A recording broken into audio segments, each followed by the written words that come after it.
लक्ष्मीच्या पावलांनी या आपल्या आजच्या अपडेटमध्ये नवीन ट्विस्ट आहे। तो आहे असा की आपली कलाची आई रडत असते आणि रडता रडता तिला सरोज सावरत असते आणि तेव्हाच तिचं काजलवरती लक्ष जातं। पाहते तर काय, काजल ही आपल्या सोहमकडे टकमक पाहत असते।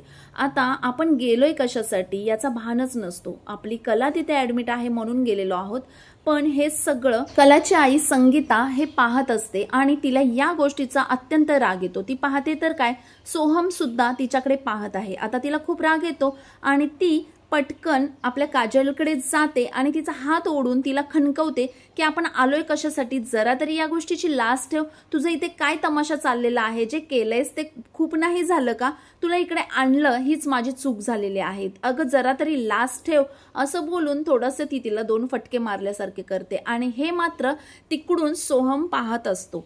त्यालाही दिसत असतं की कलाची आई संगीता काजलला मारत आहे किंवा ओरडत आहे। आता यानंतर आपली संगीता निरोप घ्यायला जाते सरोजचा, तेव्हा आपली रजनी आणि कलाचे वडील हे पाहतात की आता संगीता निरोप घेतेय की आम्ही जातो आता, कारण संगीताला खूप स्ट्रेस येत असतो की ही इथे तमाशा करत राहील त्यापेक्षा मी इथून जाते। आता सरोज म्हणते की तुम्ही तिच्या आई आहात आणि प्लीज तुम्ही इथे थांबून जा, कारण ती शुद्धीवर आली तर तिला तुम्ही असायला हवं। तेव्हा काजलची आई म्हणते संगीता की नाही, मी तुमच्या पाया पडते, तुम्ही तिच्यावर लक्ष ठेवा, माझ्या कलेवर लक्ष ठेवा, आणि खरंच तुमच्यासारखी एवढं प्रेम करणारी जर सासू भेटणार असेल तर मला आणखी काय हवं आहे।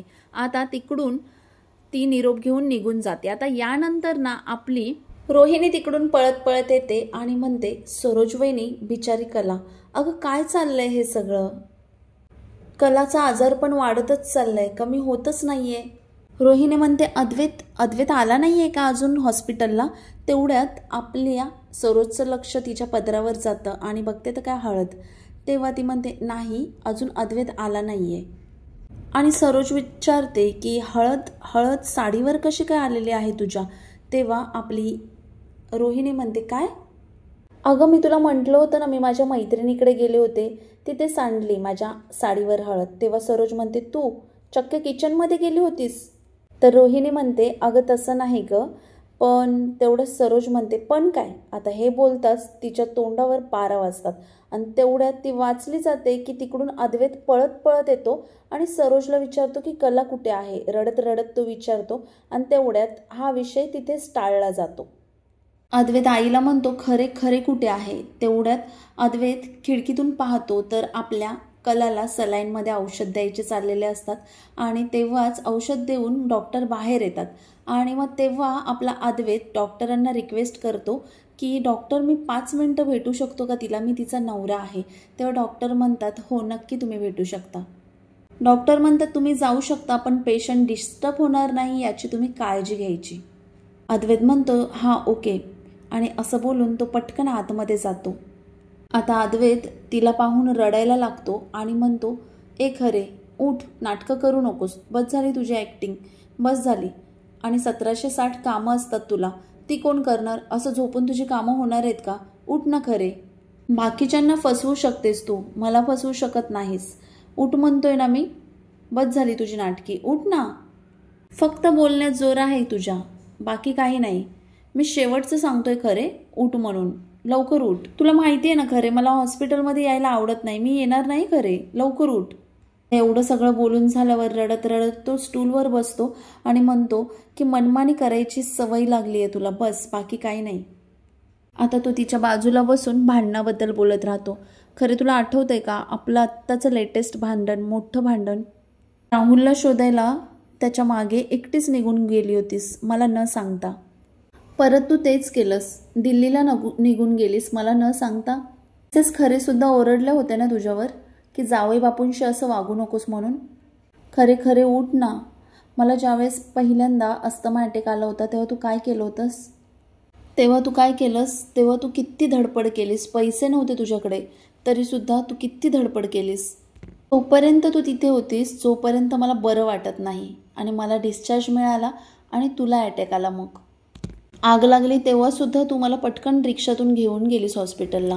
आता आपला अद्वैत ना परेशान होतो की ती उठतच नाहीये, मग नेमकं काय करावं, म्हणून तो ना अस्थमाचा अटॅक आल्यासारखं करतो की अगं खरे मला श्वास घ्यायला त्रास होतोय, प्लीज उठ ना. अगं खरंच मला श्वास घ्यायला त्रास होतोय. अगं मला अस्थमाचा अटॅक आलेला आहे, उठ ना खरे. आता हे करून सुद्धा तो पाहतो, पण काहीच पर्याय उरत नाही. नाहीच, ती जागीच होत नाही. एवढं नाटक करून सुद्धा तिला शुद्ध येतच नाही हे पाहतो आणि पुन्हा मुसूमुसू रडायला लागतो. आता तो म्हणतो, कले तू उठली नाहीस ना, खरंच मी जाईन ना तुला सोडून. सगळं ऐकून घेत असते ती कला, तिला ऐकायला जातही असेल, पण ती काही उठत नाही. आता त्याच्यासमोर सगळे पर्याय संपल्यासारखे वाटतात आणि तो खूप जोरजोरात रडायला लागतो. आणि यानंतर तो तिच्या हातात हात घालतो आणि म्हणतो, अगं कले, मी तुझ्याशिवाय नाही राहू शकत, खरे मी तुझ्याशिवाय नाही राहू शकत, प्लीज उठ ना. मला सोडून असं शांत कशी काय बसू शकतेस? अगं माझ्याशी भांडणार कोण? उठ ना. उठत नाही आहेस तू, का माझं ऐकत नाही आहेस? मी खरंच वेडा होऊन जाईल. तू जर जागी नाही झालीस ना, खरंच तू शुद्धीवर आली नाहीस ना, तर मी मरून जाईल. मला ना, मी तुझ्याशिवाय राहूच शकत नाहीये, खरे उठ ना. आता हे सगळे कानावर शब्द पडताच आणि त्याचा स्पर्श तिच्या हाताला होताच तिची 2 बोटं हालायला लागतात. आणि हे पाहिल्यानंतर आपल्या अद्वैतला त्याचा आनंद गगनातच मावत नव्हता असं झालं होतं. आता अद्वैत तिचा चेहरा पाहतो आणि बघतो तर काय की आपली कला शुद्धीवर येत आहे हे पाहताच तो पळत पळत तिथून बाहेर पडतो आणि त्या कॅबिनमधून बाहेर पडून तो डॉक्टरांच्या दिशेने वळतो आणि डॉक्टरांना हाका मारायला लागतो. डॉक्टर लवकर या, डॉक्टर खरेला शुद्ध आलेले आहे, लवकर या, पटकन बघा तिला. असं करत करत तो डॉक्टरांच्या दिशेने धावतो आणि तिकडून डॉक्टर येतात.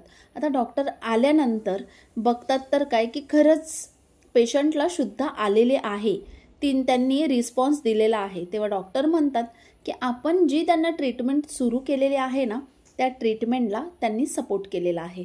डॉक्टर म्हणतात की आपण जी ट्रीटमेंट चालू केली त्याला त्यांनी रिस्पॉन्स दिलेला आहे आणि आता या हळूहळू ना शुद्धीवर येतील. आता असं म्हणताच आपला अद्वैत खुश झालेलाच असतो आणि यानंतर तो तिच्या चेहऱ्याकडे पाहतो तर खरंच आपली कला शुद्धीवर येत असते. तिचे डोळे हळूहळू उघडत असतात आणि ती पहिलंच नाव उच्चारते की चांदेकर. तेवढ्यात डॉक्टरसुद्धा म्हणतात, बघा त्यांनी रिस्पॉन्स दिलेला आहे.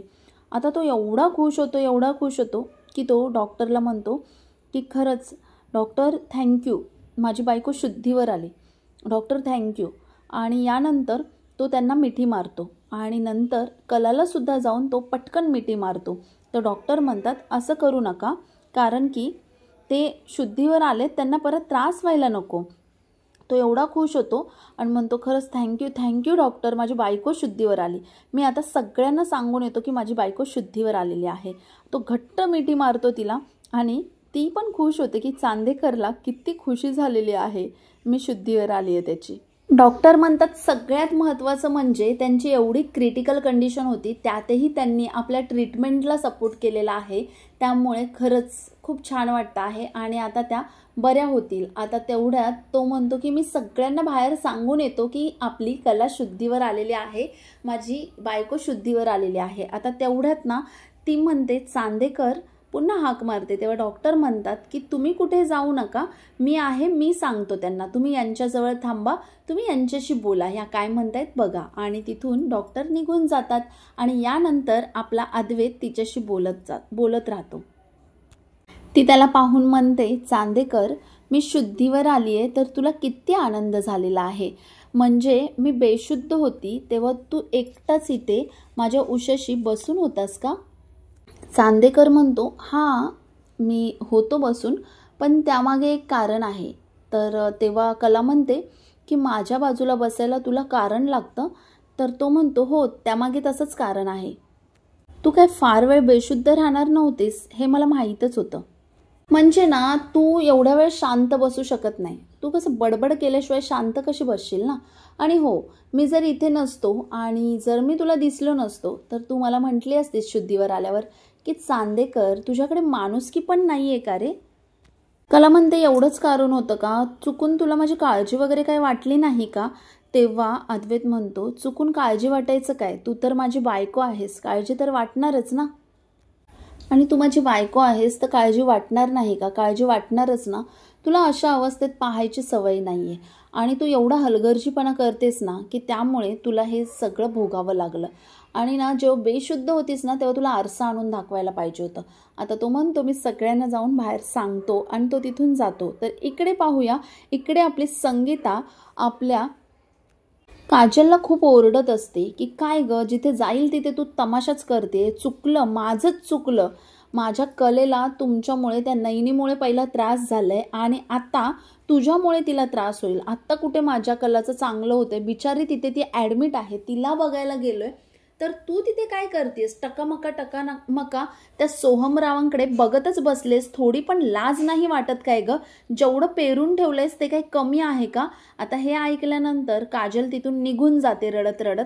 आणि त्यानंतर काजलचे वडील तिला समजवतात की संगे जरा शांत हो, डोकं जरा शांत कर. त्यानंतर संगीता हात जोडते आणि म्हणते अंबाबाई तूच घे ग बघून, तूच आम्हाला याच्यातून वाचव. आता अद्वैत हॉस्पिटलमध्ये बाहेरून सगळ्यांना बोलून आणतो की आपली कला शुद्धीवर आलेली आहे. आता कलाच्या चेहऱ्यावरचं हास्य बघून रजनी म्हणते तुझ्या ह्या चेहऱ्यावरचं हास्य बघून आम्हाला खूप आनंद होतोय. आबासुद्धा म्हणतात अंबाबाईचीच कृपा आहे की आपली कला शुद्धीवर आलेली आहे आणि यामागचं कारण म्हणजे खरंच अंबाबाईचा आपल्यावरती आशीर्वाद आहे. आता एक सिस्टर येते आणि ती डॉक्टरांच्या हातामध्ये ना रिपोर्ट देते. आता ते रिपोर्ट पाहून डॉक्टर म्हणतात की यांना हा त्रास कोणत्या तरी ॲलर्जीने झालेला आहे. यांच्या शरीरामध्ये असं काहीतरी पदार्थ गेलेला आहे की त्याच्यामुळे त्यांना ती ॲलर्जी झाली आणि ही एवढी खतरनाक होती की त्याच्याने त्यांचा जीवसुद्धा जाऊ शकतो. आता ही कोणती नेमकी आहे आणि कशामुळे ॲलर्जी झालेली आहे किंवा याआधी त्यांना असं काही झालेलं होतं का, हे काही आठवतं का म्हणून कलाला विचारतात. तर तेव्हा डॉक्टर सांगतात हे बघा यांच्या शरीरामध्ये असं काहीतरी गेलेलं आहे की त्याच्यामुळे यांना हा त्रास झालेला आहे आणि पुन्हा ह्या गोष्टी होऊ नयेत त्याची आपल्याला काळजी घेतली पाहिजे, ते त्यांच्या जीवावर बेतू शकतं. आता अद्वैत टेन्शनमध्ये येतो आणि कलासुद्धा विचार करते की मला कशाची ॲलर्जी झाली असेल, मी तर घरचंच सगळं खाल्लं होतं. आणि आता रोहिणी तिच्याकडे पाहतच राहते की अरे तू तर अशीच पडली पाहिजेस बिछाणावरती, तुझ्यामुळे तर माझ्या राहुलचं एवढं झालेलं आहे. आणि यानंतर कला म्हणते आठवतं मला की लहानपणी मी एकदा अशीच आजारी पडली होती आणि मी अशीच हॉस्पिटलमध्ये होती. बघताच तर मला असं वाटलं की मी अचानक हॉस्पिटलमध्ये कशी आली आणि त्यावेळेस मला आठवतं की माझ्या काकाने बाहेरून ब्राझील नट आणले होते आणि ते मी खाल्ले होते आणि त्याच्यामुळे मला ती ॲलर्जी झाली होती असं मला आठवतं आहे. आणि तेव्हासुद्धा माझी हीच अवस्था होती. तर तेव्हा हे ऐकल्यानंतर रोहिणीला आपली नैना म्हणते की कसं ना मी डोकं चालवलेलं आहे बघा, कुणाला कळलं सुद्धा नाही. आता यानंतर अद्वैत म्हणतो ठीक आहे तुझ्या लक्षात आलं आहे हे चांगली गोष्ट आहे, तसंही ॲलर्जी शोधणं ही फार मोठी गोष्ट आहे, तुझ्या लक्षात आलं ते बरंच आहे, पण तू काल रात्रीपासून काय खाल्लेलं आहेस, काय जेवलेली आहेस ते तुला शोधावं लागेल, त्याशिवाय आपल्या लक्षात कसं येईल की तुला त्रास नेमका कशामुळे झाला. कला म्हणते की मी तर घरचंच खाल्लं होतं, मला असं काही आठवतच नाही. तर डॉक्टर म्हणतात मग घरच्याच खाण्यात काहीतरी असेल, त्यात चुकून गेलं असेल तर. तेवढ्यात सरोज म्हणते की काल रात्रीचं जेवण मीच दिलं होतं, काल रात्रीच्या जेवणामध्ये तिच्या भोपळ्याची भाजी, वरण भात असंच होतं, बाकी काही नव्हतं. पण डॉक्टर म्हणतात की ब्राझील नटच तुमच्या पोटामध्ये गेले असणार आहेत. तेवढ्यात कलाला पटकन आठवतं की आज सकाळी मी मसाले दूध पिलेलं आहे. तर कला म्हणते हो आठवलं मला, मी आज सकाळी मसाले दूध पिलं होतं. तर आता हे सांगितल्या सगळे एकमेकांकडे पाहतात आणि रजनीला पटकन आठवतं की हे दूध तर नैनाने बनवलं होतं. तेव्हा नैनाच्या तोंडाकडे सगळे बघू लागतात आणि नैनाचा चेहरा मात्र बघण्यासारखा असतो. तेव्हा अद्वैत तिला विचारतो की हे काय आहे, तू मसाले दुधामध्ये काय मिक्स केलं होतंस. तेवढ्यात सरोज म्हणते की मसाला टाकला असेल तर त्यात ब्राझील नट्स असू शकतात. तेव्हा सरोज म्हणते की नैना तू तिच्या दुधामध्ये ब्राझील नट्स घातलेस का. तेव्हा चेहरा बघण्यासारखा असतो नैनाचा आणि नैना म्हणते की नाही मी तर नाही घातलेले आणि मला काय माहिती की त्याच्यामध्ये ब्राझील नट्स असतात म्हणून, मी तर साधं तिच्यासाठी दूध तयार केलं होतं, मसाले दूध. आता त्यामध्ये जर असतील ब्राझील नट तर मला माहिती नाहीये, आय डोंट नो, मला काहीच माहिती नाहीये. तर हे ऐकताच ना कलाला सुद्धा राग येतोच आणि यानंतर आपली रोहिणी तिला म्हणते, अगं थोडी तरी अक्कल आहे की नाही तुला, तुला कळतं की नाही, त्याच्यावरचे इंग्रेडियंट्स वाचायचे ना, थोडं तरी नॉलेज आहे की नाही तुला, न वाचताच कसं काय टाकू शकतेस तू. तर ती म्हणते की अहो आई, हे त्याच्यावरचे अक्षर एवढे लहान होते की मी वाचलेच नाही. तर हे ऐकल्यावरती अद्वैतला खूप राग येतो आणि म्हणतो की इतका निष्काळजीपणा तू कसं काय करू शकतेस, इतकी इनरिस्पॉन्सिबल आहेस तू. अगं तू तिची बहीण आहेस ना, तर सगळ्यात जास्त काळजी तूच तिची घ्यायला पाहिजे होतीस. बघतेस ना हे सगळं काय झालेलं आहे तुझ्या निष्काळजीपणामुळे. आता अद्वैत फार चिडलेला आहे हे पाहताच आबा म्हणतात की अद्वैत शांत हो, आपण हे सगळं ना घरी पण बोलू शकतो. आता अंबाबाईच्या कृपेने आणि डॉक्टरांच्या विलाजाने सुनबाई आपली शुद्धीवर आली आहे ना, ही किती मोठी आनंदाची बातमी आहे. तर अद्वैत म्हणतो पण आबा, तर आबा म्हणतात अद्वैत ऐकून घे. मग त्यानंतर डॉक्टर म्हणतात पण पुन्हा एकदा मी सांगतो की त्यांना ॲलर्जीमुळे हा प्रॉब्लेम झालेला आहे. डॉक्टर म्हणतात आपल्याला निधन झालेलं आहे, now she out of danger, त्यामुळे तुम्ही त्यांना घेऊन जाऊ शकता, त्यांना आपण डिस्चार्ज देऊ शकतो. आता सगळ्यांना हे ऐकून आनंद होतो आणि डॉक्टर म्हणतात की कसं आहे ना की आपला पेशंट जास्त करून घरच्यांच्या सहवासात लवकरात लवकर बरं होईल, त्यामुळे तुम्ही त्यांना डिस्चार्ज घेऊ शकता. आता डॉक्टरांनी दिलेल्या सल्ल्यामुळे अद्वैत खूप खुश होतो आणि म्हणतो की थँक्यू डॉक्टर. आणि डॉक्टर म्हणतात की यांची पुढची ट्रीटमेंट आपण ना मेडिसिनवर चालू ठेवू शकतो. आता आनंदात एवढा आनंद होतो त्याला की तो म्हणतो की मी सगळ्यांना सांगतो, मी आता ना डॉक्टरांसोबत जातो आणि कलाचं काय आहे ना मेडिसिनचं कसं द्यायचे आहे वगैरे ते पाहतो आणि तुम्ही हिची काळजी घ्या आणि आपण आता घरी जाऊयात. आता पाहूया की पुढच्या एपिसोडमध्ये नेमकं काय घडणार आहे. आता इथे नेहमीच सारखंच कलाचं आणि अद्वैतचं भांडण सुरू होतं छोट्या मोठ्या गोष्टींवरून. तेव्हा ती म्हणते मी कायमच्या आजारीच पडते ना, मगच तुला बरोबर होईल. तेव्हा तो तिच्या तोंडावर हात ठेवतो आणि म्हणतो पुन्हा असा शब्द काढायचा नाही, मला वेड लागायची वेळ आली होती तुझ्या आजारी असताना, त्यामुळे पुन्हा असा शब्द काढायचा नाही, नाहीतर मी खरंच माझं काय होईल मला माहिती नाहीये. आता कलाला हे ऐकता क्षणी खूप खुशी होते आणि यानंतर त्या दोघांमध्ये खरंच खूप जवळीक येते आणि त्यानंतर ती लोक खाली जातात हॉलमध्ये आणि हॉलमध्ये गेल्यानंतर सगळ्यांसमोर असा प्रश्न पडतो कलाला की मी अनामिकाला आल्यापासून पाहिलं नाही किंवा ती हॉस्पिटलमध्येही नाही आली, ती कुठे आहे. आता हे ऐकताच ना आपल्या नैनाने ठरवलेलं असतं की हिला तर ही बातमी दिलीच पाहिजे ना, म्हणून नैना उठते आणि म्हणते की अगं तू जेव्हा आजारी होतीस ना तेव्हा काय झालं इथे तुला काही माहितीच नाहीये, त्यामुळे मी तुला सांगते की नेमकं काय झालेलं आहे, असं सांगून ना तिला धक्का द्यायचा प्रयत्न करते. आता पाहूया कला या गोष्टीला किती सिरियसली घेते आणि कला या संकटातून कशी बाहेर पडते. नवीन अपडेट्ससाठी आपल्या चॅनेलला सबस्क्राईब करा आणि व्हिडिओ आवडला असेल तर लाईक करून सपोर्ट करा आणि यानंतरचे व्हिडिओ पाहण्यासाठी बेल आयकॉनवरती नोटिफिकेशनला ऑल करा आणि वेळोवेळी अपडेट घेत राहा वेळेच्या अगोदर.